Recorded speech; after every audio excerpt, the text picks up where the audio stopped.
Hi, this is Catherine Dubberly, the Answer Lady. Welcome to Loom Knitters Sockumentaries. This series of videos accompanies my book, Socks of All Sorts for Loom Knitters. This book gives you 5 styles of sock top to choose from, 3 styles of heels, from traditional to super easy, 3 styles of toes, sizes from infant to extra large adult, and toe up and toe down methodology. You use the pattern by selecting your details, size, and gauge, and inserting the correct values from charts that are included into a fill-in-the-blank pattern.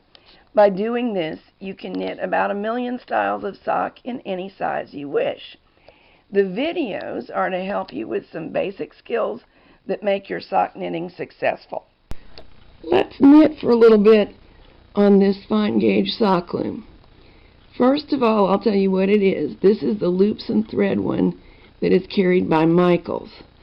The best I can tell, it's exactly the same as the Boye sock loom. That's B-O-Y-E. They make other needlework tools.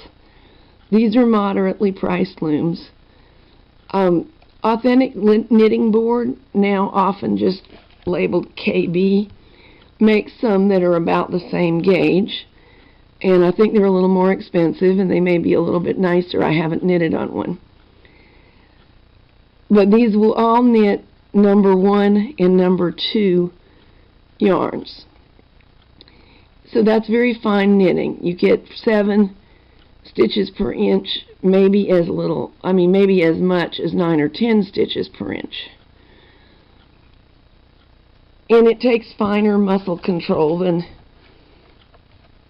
a regular larger loom, certainly than something like a Nifty Knitter. One of the things that people complain about with looms like this is the difficulty in hooking over and yet getting a nice fabric. And there is a very simple secret. I only ever use yarns with some stretch.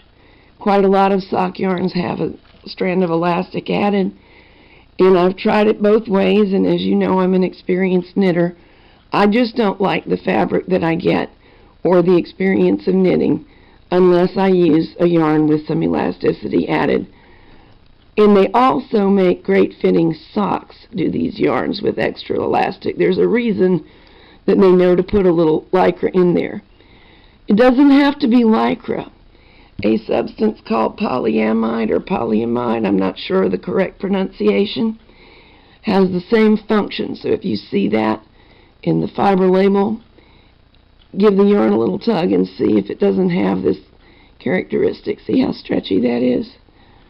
And yet my fabric is coming out nice and tight.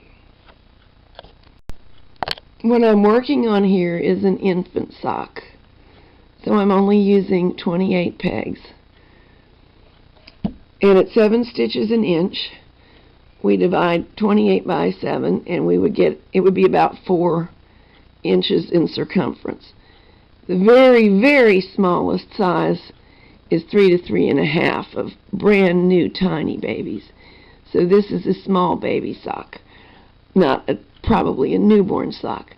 However, because of the elasticity of the yarn, we may find that it actually fits from birth to 6 months, which would be nice.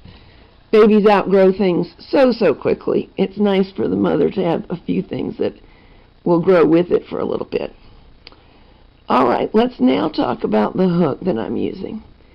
I don't have the original hook that came with this, but it was about like this one, a standard loom hook. Looks all right, but watch. You can barely get it into the groove. This one's better than some. And I've heard from several people who could not make this dadgum loom knit, and that's why.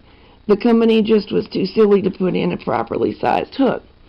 Now what I did originally is file mine down until the point was slim enough to fit in. But since then I have discovered the hook that's in my hand now.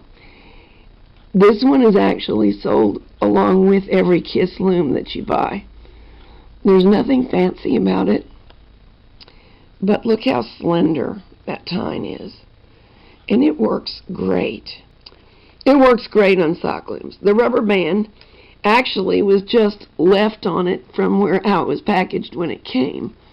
But I knitted with it on because I didn't get on with taking it off, and discovered, therefore, by accident, that the rubber band, though inelegant, makes quite a nice gripper and makes it easier to hold on to than this very narrow handle would otherwise be.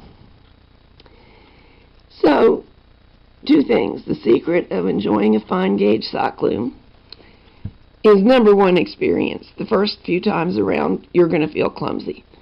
Number two, yarn with some stretch. Number three, a hook that's slender enough to slide in these grooves. I don't know how well it's going to show up in the movie, but I'm running my tool along a real groove. These grooves make it easy to hook over if you can get your tool in them, because it won't catch on the yarn. The yarn is on the outside of the groove, and the tool slides right behind the stitch, which is very nice. Knitting Board brand has this kind of needle, not exactly the same, but similar, and quite a few do, but you have to be able to get the tool where it needs to go. This fabric is already pretty dense, but I have found that, as with most knitted fabrics actually, once I wash it, the yarns will loft and draw in a little bit, so it will be a little bit finer in gauge and fill in its openings, like the spaces in the stitches like that, will be a little bit more filled in. One or two other peculiarities about this loom that might interest you. It came with a nice feature, at least seemingly. It's numbered, starting with number 1, 2, 3, 4. The pegs are numbered. Unfortunately, when you use the adjuster, which you do by loosening these two little handles and sliding it larger to make an adult sock and smaller to make a child's sock, and then clamping them back down, that works very well. But in the area we'll be working, we're now in stitches number 17 through 25, and these across the end aren't numbered. So it's some help because, of course, 17 is a specific number and you can make a note of that, but it's not as much help in counting stitches around for making a heel or something as you might like it to be. The other thing I'd like to point out is the slider. I immediately took a look at it and said, oh look, the knitting falls straight down here, which is great, and it should fall straight down here, so they've got the slider in backwards. However, I was mistaken.